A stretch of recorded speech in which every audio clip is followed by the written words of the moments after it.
건강관리법을 알려주는 방송. 안녕하세요. OBS 생방송 건강콜센터의 장민정입니다. 관절 건강은 운동할 때뿐만 아니라 일상생활에서도 무척 중요합니다. 이 관절이 건강해야 움직임의 제한을 받지 않고 자유롭게 일상을 즐기실 수 있기 때문입니다. 이런 관절 질환들은 조기 진단이 무척 중요한데요.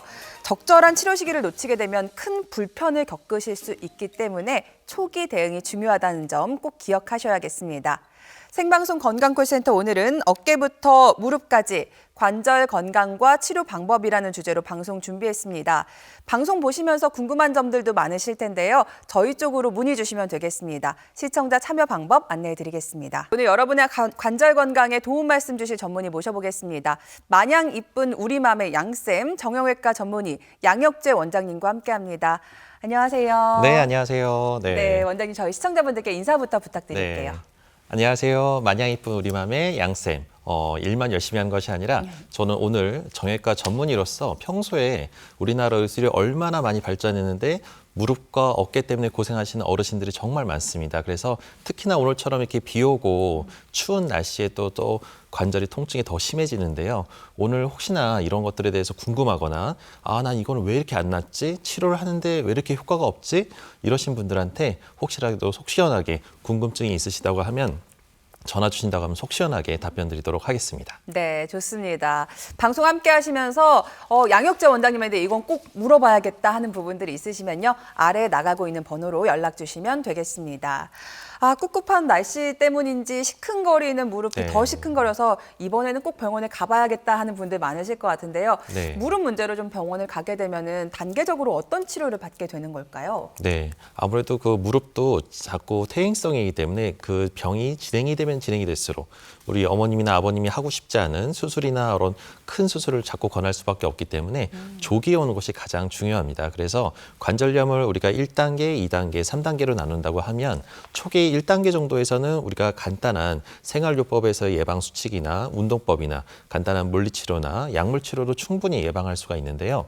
우리가 이런 것들을 이제 조금 더 병을 키워서 오늘같처럼 이게 비가 오고 쑤시고 날씨가 추울 때 통증이 좀 심하고 관절이 좀 쑤시고 아파서 병원을 가야 되나? 라는 고민이 생긴다고 하면 이때는 좀 2단계 정도까지 가셨다고 볼 수 있겠습니다. 그래서 이렇게 좀 비가 오는 날씨에 쑤시고 아플 때는 뭔가 무릎에 물이 차고 붓고 염증이 있다는 얘기인데 이런 저기압에서 염증을 유발하는 원인 중에 하나가 관절염이 좀 진행돼서 그렇습니다. 그래서 이럴 때 초기 단계에는 줄기세포 이식 시술이나 아니면 자가골수, 줄기세포 주사 치료나 요 세포 재생을 유도할 수 있는 증식 주사나 여러 가지 주사 치료 등을 통해서 초기에 잡는 것이 가장 중요합니다. 근데 이 시기를 놓쳐서 또 더 많이 진행이 돼서 다리가 휘어지거나 쩔뚝쩔뚝거리면서 무릎이 심하게 아플 때까지 참다가 오시는 어르신들이 있는데 이런 경우는 어쩔 수 없이 우리가 수술을 해야 됩니다. 하지만 걱정하지 않을 게 우리가 수술이라고 해서 무조건 인공관절만 하는 것이 아니라 줄기세포를 이용해서 자기 무릎을 살리는 그러한 수술법도 있기 때문에 이런 것들을 반드시 전문가랑 상의해서 좋은 방법을 찾아보면 좋을 것 같습니다. 네, 그래도 좀 수술이 두렵다 하시는 분들은 제일 중요한 게 빨리 병원에 가시는 거라고 하고요. 어깨도 좀 살펴볼 텐데 어깨도 마찬가지로 이런 보존적 치료, 비수술적인 치료, 수술적인 치료 이런 순서를 받게 되나요? 네, 맞습니다. 근데 보통 평균적으로 내원하시는 10분 중에 7, 8분은 대부분 주사로 낫는 경우가 굉장히 많습니다. 그래서 보존적인 치료는 대부분 아시다시피 약물 치료나 도수나 재활치료를 통해서 굳은 어깨나 힘줄을 늘려주는 건데요.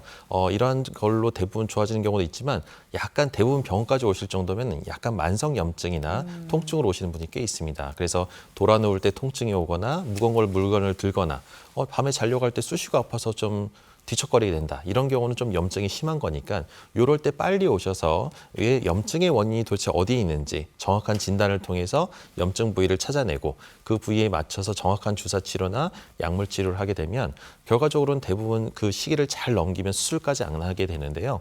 이거를 병원 가는 길 무서워하다 보니까 어깨도 마찬가지로 힘줄이 나중에 뒤늦게 다 끊어져서 오시는 분들이 꽤 있으세요. 근데 이런 경우는 어쩔 수 없이 이제 또 수술적인 방법을 하지만 어깨는 대부분 우리가 내시경이라는 간단한 주입하는 시술을 통해서 힘줄에 손상된 부위나 관절염을 치료할 수가 있기 때문에 너무 걱정하지 마시고 그렇게 아픈 통증이나 이런 걸 치료한 경우는 드무니까 무조건 어깨도 빨리 오시는 것이 중요합니다. 네. 네. 저도 주변에 뭐 무릎이나 어깨 관절이 안 좋으신 분들을 보다 보면은 아무래도 좀 그 복잡한 치료보다는 쉽고 간편한 비수술적인 치료들을 많이 선호하시는 것 같아요. 그래서 오늘은 비수술적인 치료를 살펴보려고 하는데 먼저 자가골수 줄기세포 주사에 대해서 좀 설명을 부탁드립니다. 네, 요건 말은 좀 어렵습니다. 이게 자가골수? 골수라고 하면 다들 무섭기도 하고 네. 깊은 곳에서 뽑아내야 되는데 이거 아픈 거 아니야? 라고 할 수가 있는데 일단은 이 골수라는 데서 우리가 이제 줄기세포를 추출한다는 얘기인데요. 말 그대로 뼈입니다. 뼈 속에 이제 우리가 피를 처음 만들어내는 이 조열 기능이 있기 때문에 줄기세포도 가장 풍부하고요. 이거는 나이랑 상관없이 우리가 나이가 들었다 하더라도 어디가 찢어졌다 하더라도 재생이 되잖아요. 우리가 마찬가지로 우리가 이제 자가골수에서 본인의 조혈모 세포를 추출해서 손상된 무릎 연골 쪽에다가 주사를 주입하게 되면 초기의 관절염을 연골 재생을 유도해 볼 수 있다라는 개념에서 이번에 신의료기술을 통과되면서 나온 새로운 치료법 중에 하나입니다. 네.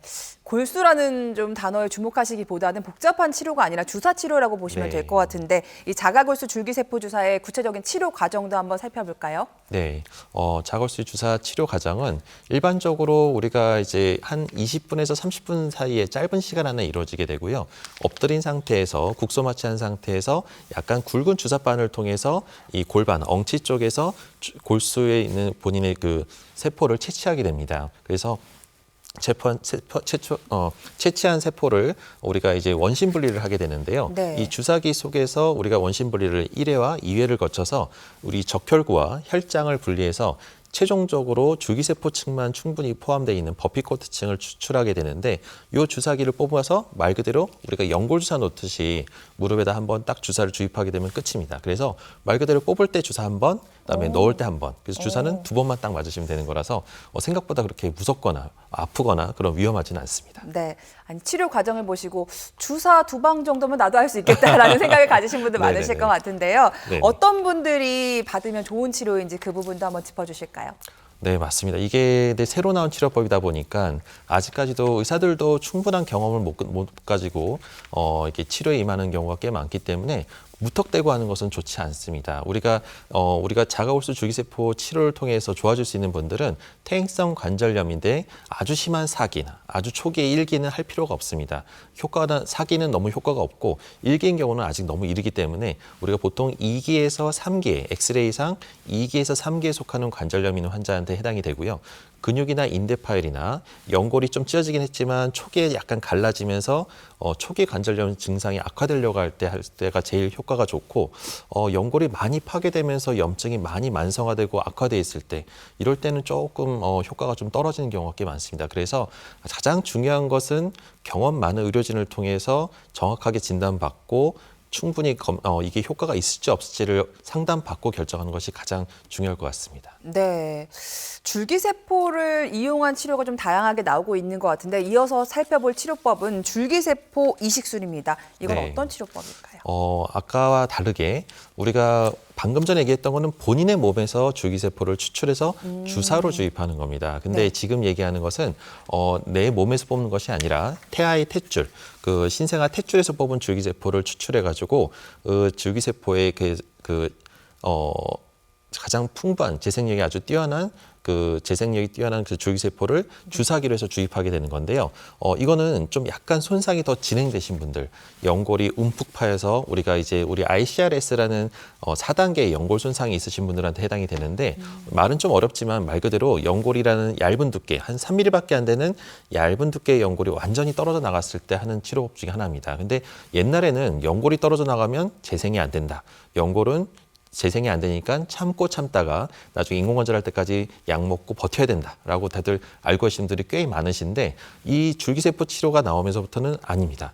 그래서 이 주사를 통해서 우리가 손상된 연골의 결손 부위가 작다고 하면은 이거를 이제 줄기세포를 주입하는 시술을 통해서 주사를 주입하게 되면 결과적으로 연골 분할을 촉진하면서 염증 인자를 가라앉히게 되면서 재생된 연골을 유발하게 돼서 왼쪽 위에 움푹 파였던 연골이 아래쪽 사진처럼 하얗게 완전히 도포돼서 연골 재생을 실제로 이뤄내는 이런 시술법들이 또 최근에 나오고 있습니다. 네, 자가골수 줄기세포 주사랑 비교를 해보면은 가장 큰 눈에 띄는 차이점이 이 줄기세포의 주인이 내 거냐 아니면 네. 태아의 거냐 이거인 것 같은데 네. 그래도 시청자분들이 좀 혼동이 있으실 수도 있을 것 같아서 두 치료의 차이점을 한번 더 자세히 살펴볼까요? 네, 아무래도 표로 보면서 간단하게 설명드리도록 하겠습니다.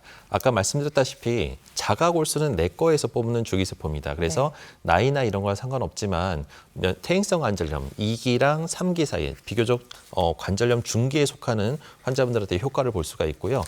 줄기세포 이식 수술 우리가 이제 태아의 태초에서 뽑은 줄기세포는 좀 더 심각한 3기에서 4기까지도 커버가 가능합니다. 그래서 4기라고 해서 내가 치료법이 없구나라고 해서 실망하실 필요는 없고요. 네네.